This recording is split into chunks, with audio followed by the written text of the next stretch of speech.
richer than I'd ever hoped to be in my lifetime. She's practically Castle Rock royalty. She doesn't have anything to worry about. She can just go to Mommy and Daddy and they'll fix whatever is bothering her, just like they always have. Cole shook his head in disgust, turned on his heel, and walked away without another word. Logan had expected some sort of comeback. Cole wasn't the kind of man to not speak his mind, but Logan was thankful for the reprieve. Discussing Grace Mason with anyone wasn't high on his list of things he wanted to do, ever. As if her name in his head conjured her up, Logan turned to watch her walk out of the coffee shop. She wasn't smiling. In fact, the few times he'd seen her since he and his brothers had been back in town, she'd never smiled. Logan remembered back when they were in high school, he'd thought she had the prettiest smile. She didn't have a toothy grin. It was a lot better than that. Whenever she saw him, her lips would curve up just enough, and her face would light up. But that joy was missing now.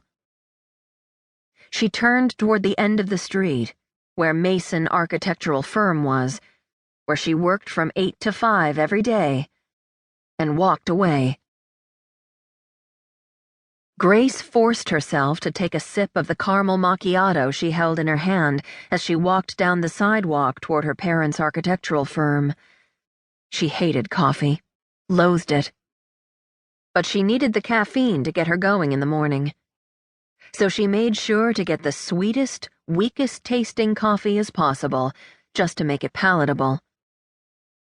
Aware that Logan Anderson was most likely in the gym near the coffee shop, she did her best not to look longingly at the large mirrored windows facing the street.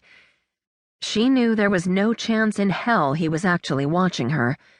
He'd made it abundantly clear, no matter what he'd said before he joined the army, that he wanted nothing to do with her. They'd met in the 10th grade when Grace had been asked to tutor Logan in history. They'd forged a bond over dead presidents and long-ago wars that she thought could never be broken. It wasn't long before their tutoring sessions became more like two friends hanging out. Grace wasn't popular, but she wasn't unpopular either. She was quiet and reserved, as her parents expected her to be, and spending time with Logan was exciting. He'd been rough around the edges back then. He and his brothers were constantly getting in trouble for petty offenses such as vandalism, smoking pot, and the occasional trespassing complaint. Grace remembered the conversation they'd had one night about why he did what he did. His response surprised her. He'd said, "It's what's expected of me." She got it now. Boy, did she get it. She'd been 22 and had graduated from college the year before with her office administration degree. Her parents had set her up to work at their company, and she'd decided she would start there, and once she'd learned the basics, would look for another position. After a year, Grace had tried to make it clear to her parents that she was an adult. They didn't need her helping out anymore, and she was going to look for a job up in Denver and get her own place in the city. Her mother, Margaret, had lost it. First, she'd cried and said that they couldn't get along without her, that they were getting older and she needed to be around to help take care of them. When that hadn't changed her mind, Grace had been forced to sit at the dining room table and listen to both her parents tell her how incompetent she was, and how she wasn't ready to live on her own. But when she didn't budge in her decision, her parents' tactics changed. Grace got up to walk out, and her father grabbed her arm, forced her to sit back down, and handcuffed her to the chair with her arms behind her. They'd left her there all night.